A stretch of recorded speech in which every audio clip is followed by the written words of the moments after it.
안녕하세요. 에이징 스토리입니다. 오늘은 부모 노후를 국가가 책임져야 한다거나 부모 자신이 책임져야 한다고 말하는 청년 세대가 얼마 전 국회를 통과한 더 내고 더 받자는 국민연금 개정안이 청년 세대를 착취해 기성세대들에게 더 많은 혜택을 주는 개정안이라며 분노한다고 하는데요. 물론 청년들이 이렇게 분노한다고 하더라는 일부 정치인과 언론에서 말하는 전언이지만 어쨌든 그 주장이 타당한지에 대해서 이야기를 좀 해볼까 합니다. 구독자님들 중에는 국민연금과 부모부양 문제가 무슨 연관성이 있느냐고 반문할 수도 있을 것인데요. 과거에는 부모가 나이 들어 생업에 종사할 수 없게 되면 자녀나 가족이 부모 노후를 책임져 특별히 재무적 노후 준비라고 할 게 없었습니다만 지금은 어떻습니까? 부모 부양 책임이 자녀에게 있다고 생각하는 청년 세대는 10명 중 1명 정도에 불과합니다. 통계청이 발표한 2022년 사회조사 자료에 의하면 전국 19,000가구 36,000명을 대상으로 부모 노후를 누가 책임져야 하는가라는 질문에 62.1%가 국가가 책임져야 한다고 응답했습니다. 가족이 돌봐야 한다는 응답은 19.7%에 불과했고요. 부모 스스로 해결해야 한다는 응답도 12.6%나 되었습니다. 또 다른 조사 결과도 통계청 조사와 비슷한데요. 한국보건사회연구원이 발간한 2022년 한국복지패널 조사 분석 보고서에 의하면 7,865가구를 대상으로 부모 부양 책임을 묻는 질문에 21.4%만 자녀에게 그 책임이 있다고 응답했습니다. 보건사회연구원이 실시한 2007년 조사에서는 52.6%가 부모 부양 책임이 자녀에게 있다고 응답했습니다. 15년 만에 절반이나 줄어드는 걸 볼 수 있습니다. 그럼 보수적 성향이 강하다고 하는 경북 지역은 좀 다를까 싶어 찾아보았습니다. 부모 부양이 자녀 책임이라는 응답은 12.1%에 불과했습니다. 경북도 조사에서는 앞에 두 전국 단위 조사와는 달리 부모 노후는 부모 스스로가 책임져야 한다는 응답이 가장 많았는데요. 2023년 경북도 사회지표조사 자료에 따르면 도내 19,692명을 대상으로 부모 부양 책임을 묻는 질문에 65.4%가 부모 자신이 책임져야 한다고 응답했습니다. 자녀가 책임져야 한다는 응답은 12.2%에 불과했습니다.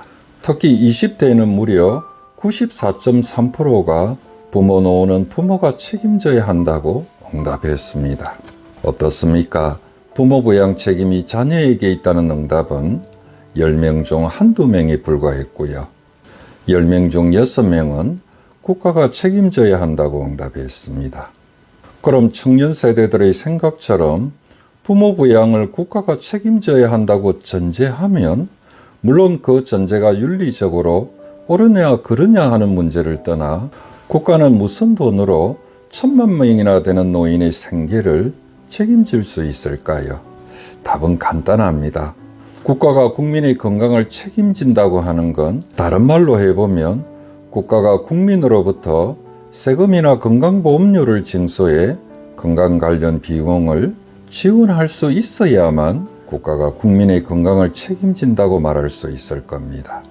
이처럼 국민연금도 건강보험과 마찬가지로 국가가 제도 운영의 주체가 되더라도 그 비용은 결국 세금이든 보험료든 국민이 책임질 수밖에 없을 겁니다. 이처럼 국민의 건강과 소득 보장을 위해 국가가 제도 운영의 주체가 되고 그 비용을 국민 모두가 함께 책임지는 제도를 사회보험이라고 합니다. 여기서 한 가지 말씀드려야 할 게 있는데요. 저 주변에도 이 사회보험에 대한 이해 부족으로 국민연금을 마치 민간보험으로 오해하는 분들이 있습니다. 건강보험이나 국민연금과 같은 사회보험은 금융사에서 운영하는 개인연금이나 실손보험과는 그 운영의 목적에서부터 다른데요. 금융사에서 운영하는 민간보험은 개인이 자율적으로 가입하고 가입자가 낸 돈만큼 되돌려 받는 게 일반적인 구조인데 반해 사회보험은 가입자의 소득에 따라 내는 돈과 받는 돈의 차등을 인정하는 소득 재분배 기능을 담고 있습니다. 간단히 말해 사회보험은 대한민국이라는 공동체에 살아가는 구성원 모두가 안전하고 건강하게 살아가기 위해서 구성원 모두가 함께 그 비용을 책임지는 일종의 연대장치가 아닌가 싶습니다. 보건복지부 장관을 지낸 유시민 작가는 국민연금의 존재 가치를 이렇게 말합니다. 국민연금은 현재 소득의 일부를 노후자금으로 저축하도록 강제하는 제도다. 목적은 분명하다. 고령 빈곤을 예방하는 것이다. 장수는 축복이지만 소득과 재산이 없으면 재난이 될 수 있다. 이런 사회적 위험에 대비하게 하려고 국민연금 제도를 만들었다. 국민연금 제도가 없다고 하자 1,000만 명이 넘는 노인 중에 얼마나 많은 이가 스스로 노후자금을 준비했을까요? 인구의 절반을 차지할 50년 후의 노인들은 또 어떨까요? 국민연금 제도마저 없다면 고령 빈곤 문제는 감당하기 어려울 정도로 심각해져 있을 것이다. 그래서 국민연금은 존재 가치가 있다. 어떻습니까? 유시민 작가의 말처럼 국민연금의 존재 가치는 노인 빈곤 문제를 예방하는 것이라고 할 수 있는데요. 어쨌든 노인 빈곤 문제가 국가 정책적으로도 해소되지 못하고 지속된다고 하면 결국 부모의 노후는 국가가 책임져야 한다는 자녀들의 발행과는 달리 자녀들의 경제적 부담이 될 수밖에 없을 것입니다.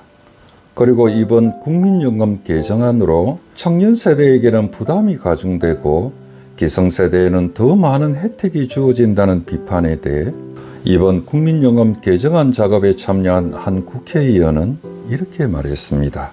어떤 복지제도이든 모든 세대에 내는 돈과 받는 돈을 정확하게 계산해서 맞출 수는 없습니다.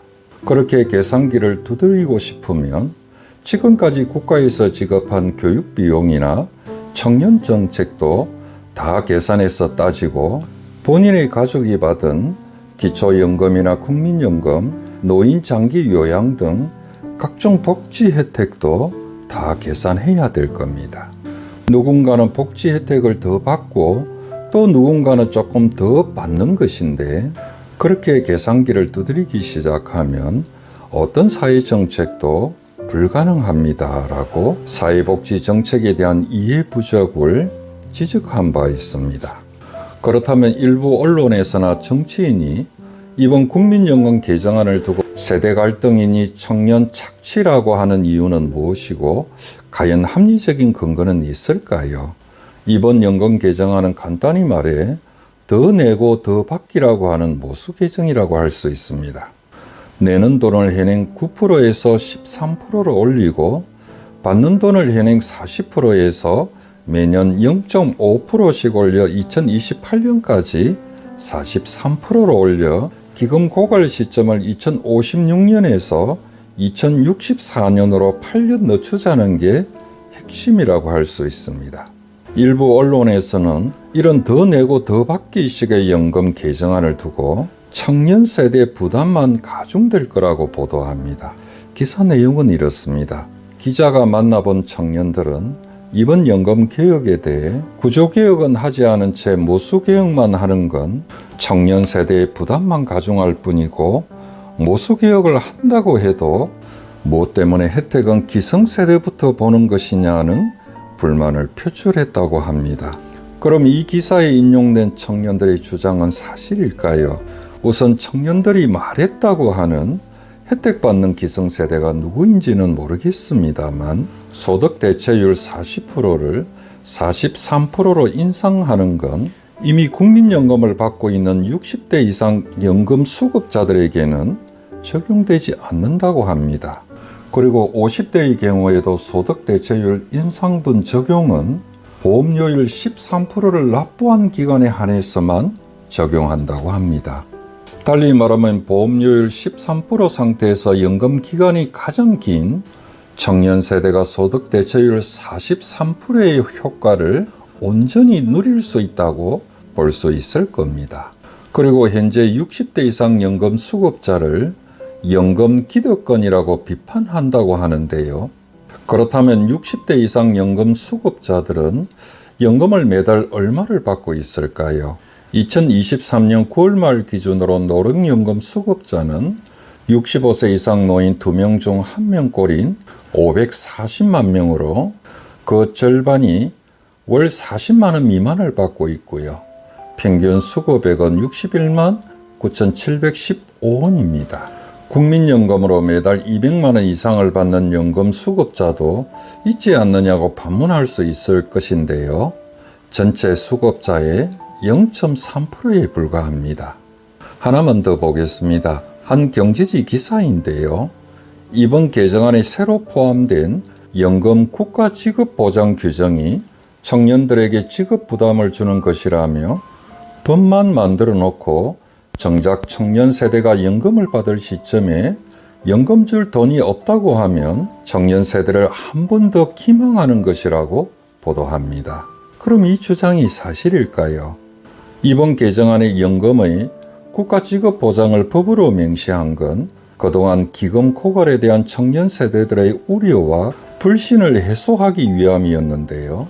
그것을 두고 막상 청년 세대가 연금을 받을 시점에 기금이 없다면 청년 세대를 한 번 더 기망하는 것이라고 비판합니다. 그럼 팩트체크를 한번 해보겠습니다. 보건복지부 발표에 따르면 보험료율을 현행 9%에서 13%로 소득 대체율을 40%에서 2028년까지 43%로 올리면 국민연금의 기금 고갈 예상 시기를 2056년에서 2064년으로 8년 더 연장할 수 있다고 합니다. 그리고 기금 적립금이 고갈되면 결국 직금의 적립식을 그에 받아 그에 지급하는 부가식으로 바꾸어야 하는데요. 그럼 소득의 30%를 보험료로 내야 한다고 주장합니다. 과연 그렇게 될까요? 기금이 고갈되어 소득의 30%까지 보험료로 납부하게 된다는 주장은 국민연금을 가입자의 보험료만으로 운영된다는 전제에서 가능한 말입니다. 그러나 국가가 연금 지급을 보장한다는 말은 기금이 소진되면 국민연금에도 공무원이나 군인연금처럼 국가 재정을 투입한다는 것으로 이해하는 게 타당하지 않나 싶습니다. 마지막으로 청년 세대들은 소득 대체율을 인상해 노후소득 보장을 강화하자는 주장에는 모두가 반대하는 것일까요? 꼭 그렇다고 단정할 수는 없을 것 같습니다. 한 중앙일간지에서 국회 연금특위에서 실시한 설문조사 결과를 보도했는데요. 21대 국회 연금특위 공론화위원회에 참여한 492명의 시민대표단을 대상으로 내는 돈을 현행 9%에서 13%로 올리고 받는 돈을 40%에서 50%로 높이자는 일안과 내는 돈을 현행 9%에서 12%로 올리고 받는 돈을 40%로 유지하자는 이안을 두고 설문조사한 결과 56%가 더 내고 더 받자는 일안을 선택했습니다. 특히 20대 시민대표단은 53%가 소득 보장을 중시하는 일안을 지지했고요. 45%가 재정 안정을 중시하는 이안을 지지했습니다. 이에 반해 60대는 20대와 반대의 결과가 나왔습니다. 오늘은 국민연금이 개인의 입장에서는 노소득이 되지만 공동체의 입장에서 보면 부모 부양비가 될 수 있다는 점에 대해서 한번 알아보았습니다. 오늘도 시청해 주셔서 감사합니다.